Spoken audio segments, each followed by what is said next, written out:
後來最近不時咧發生食毒賽車弄到人的事故，政府嘛已經把松獅煙彈提升為第1級的毒品。根據着國安局上新的報告，所查到的松獅煙彈的原料大部分攏來自中國。但是調查局講，咱有真濟證據到中國，希望透過各種的管道，共同來打擊着毒品犯罪。但是到目前為止，中國攏無積極來回應。白色轎車大那去弄到插佇頭前的奧多擺，弄一個連引擎管攏翹起來，起訴互弄一個連動帶車摔出去。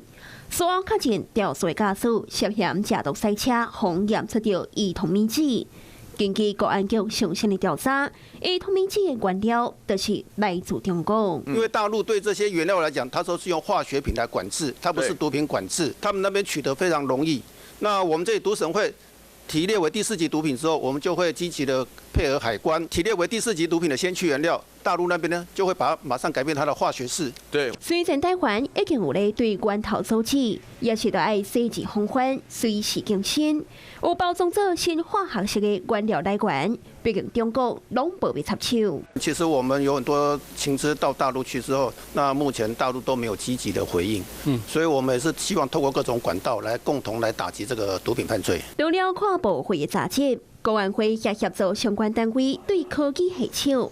加強無證據的訓練，加暗幫的情報，明確掌握中共在海上走私的活動。這毒品會不會也是屬於他們的滲透的一種方式呢？削弱國家能量的一種方式呢？所以我在想，為什麼這個應該要拉到國安層去？那現在假如說再加上有毒品的一個滲透的話，那它可能會形成是一個總體上複合式的對於台灣國家安全跟社會安全的一個衝擊。我們會把這一部分列入相關的一個評估。面對部署幾大隊的毒梟，中央也整合證據，完備法制加查緝的量能，造成嚴密的反毒網。